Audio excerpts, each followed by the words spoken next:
Adults-only pool. They'll regret saying that. The brochure lied. Or rather, it stretched the truth to the point of snapping. Luxury living resort-style amenities it proclaimed, picturing smiling, serene adults lounging by a sparkling pool. What the glossy paper didn't show was the screaming, splashing, cannonballing reality of the adults-only pool at the Paradise Palms apartment complex. I'd moved in 3 weeks ago, desperate for a fresh start after the divorce. Mark had drained me dry, not just financially, but emotionally. Paradise Palms, with its promise of tranquility and a designated adults-only pool, seemed like the perfect antidote. My first mistake was assuming adults only actually meant adults only. Enter Karen and Brad. They were a matched set of suburban entitlement, radiating an almost palpable aura of self-importance. Karen, with her platinum blonde highlights and perpetually aggrieved expression, and Brad, perpetually sporting a too-tight polo shirt stretched over a burgeoning beer gut.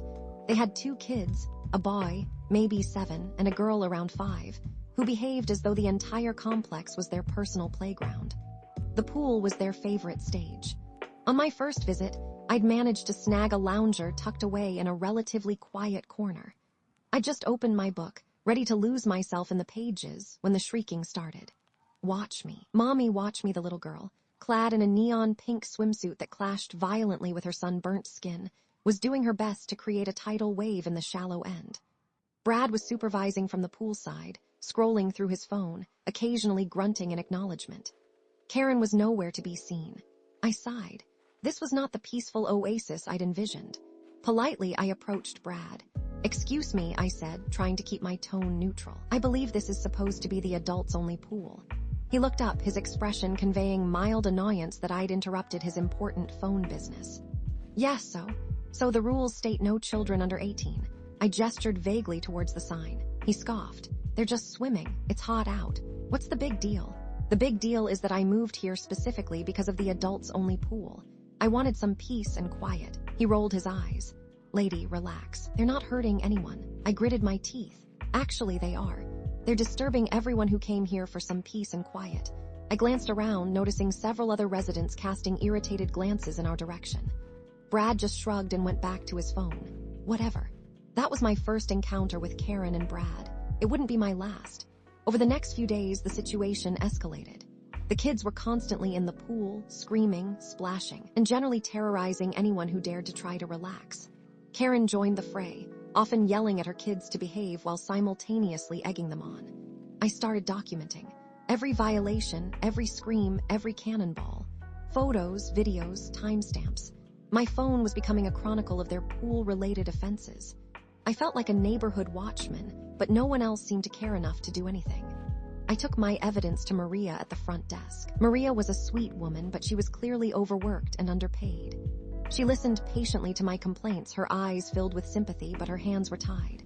"I'm so sorry, Amelia," she said, sighing. "I've had other complaints about them too, but, well, you know how it is." "How is it, Maria?" I asked, frustration creeping into my voice. "There are rules.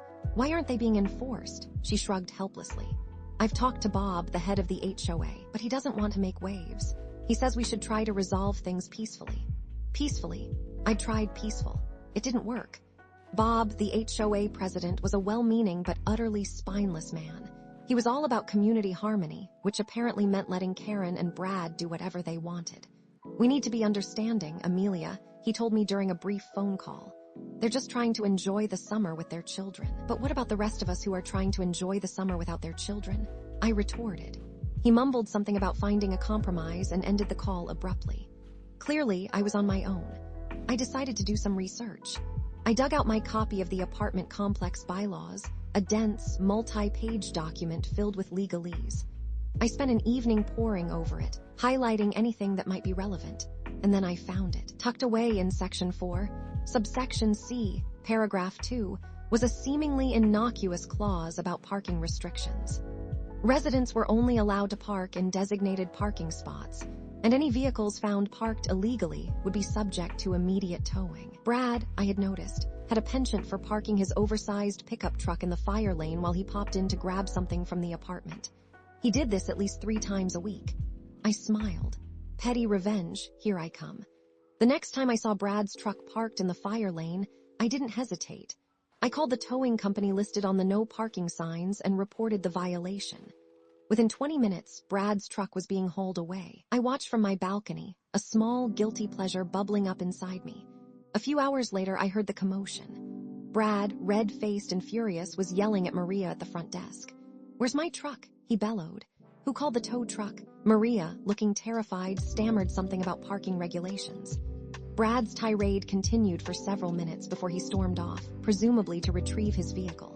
It wasn't much, but it was a start. Emboldened by my small victory, I continued my research. I discovered that Karen and Brad were also violating the complex's pet policy. They owned a large, boisterous golden retriever that they frequently let off leash in the common areas. The bylaws clearly stated that all pets must be leashed at all times.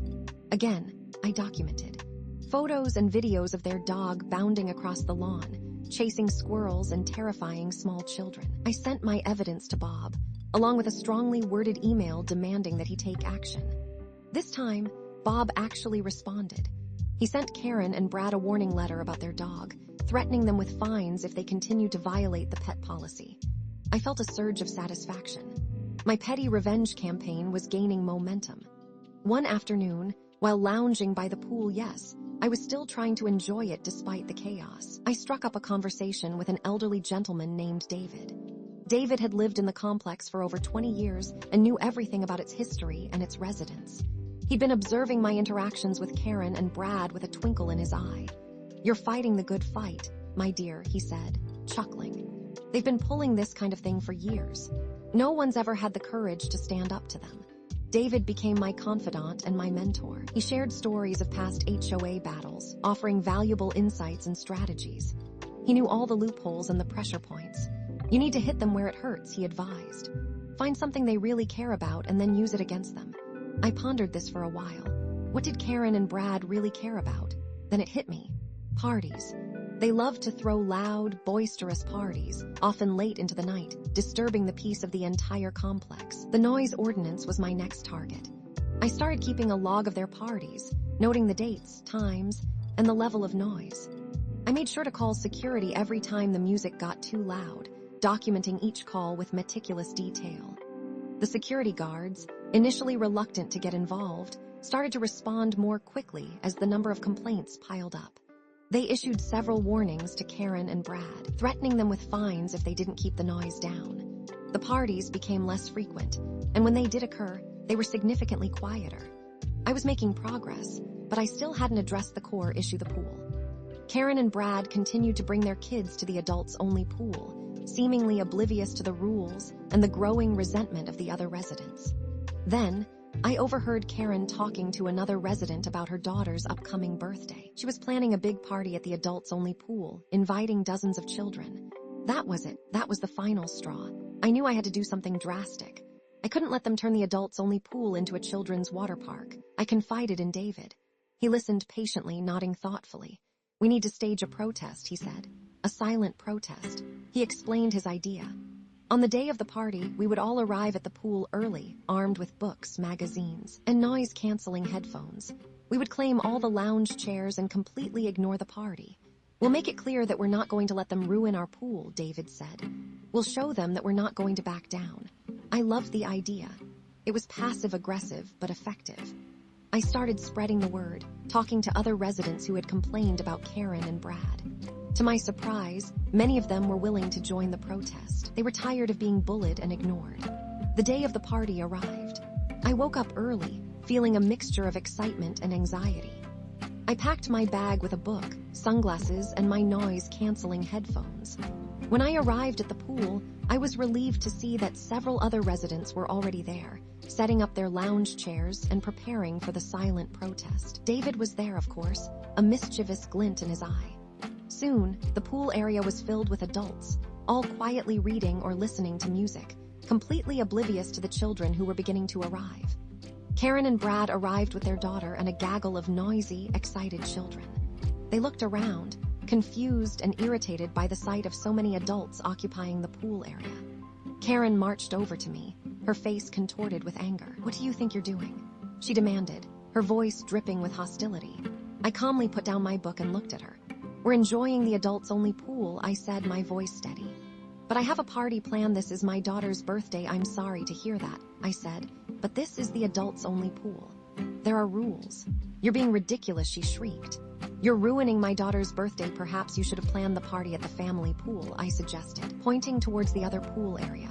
Karen's face turned crimson. She started yelling, accusing me of being selfish and mean. The other residents of the pool looked on, some with amusement, others with a sense of righteous satisfaction. Brad finally intervened, trying to calm Karen down. But it was too late. The scene had already attracted the attention of Bob, the HOA president, who had been summoned by one of the other residents. Bob looked pale and flustered as he approached the pool area. He tried to mediate, but Karen was beyond reason. She continued to yell and scream, accusing everyone of ruining her daughter's birthday. Finally, Bob had enough. He turned to Karen and Brad and said, his voice trembling slightly, I'm sorry, but you're violating multiple pool rules. You're having a party with too many children, you're serving food and drinks in glass containers, and you're playing loud music. I'm going to have to ask you to leave. Karen and Brad were stunned into silence. They looked around at the other residents, who were all staring at them with disapproval. They knew they had been defeated. Silently, they gathered their belongings and their children and left the pool area. A cheer erupted from the residents. We had won. The atmosphere at the apartment complex changed after that day. Karen and Brad, realizing they were outnumbered and facing increasing scrutiny, began to moderate their behavior. They still used the adults-only pool occasionally, but they were much more mindful of the rules and their children were kept under control. The HOA finally started enforcing the rules, and the complex became a much more peaceful and enjoyable place to live. I found a sense of community and satisfaction in having stood up for myself and the other residents. I had finally created the tranquil oasis I had been searching for. One evening, I was sitting by the pool, reading a book and enjoying the quiet serenity. David came over and sat down next to me, a warm smile on his face. You did good, Amelia, he said. You showed them that you can't push people around. You taught them a valuable lesson. I smiled back at him. We did good, David, I corrected. We did it together. We sat in silence for a few minutes, enjoying the peace and quiet. Then David chuckled and said, so, what's our next target? I laughed. Let's just enjoy the peace for now, I said. I think we've earned it.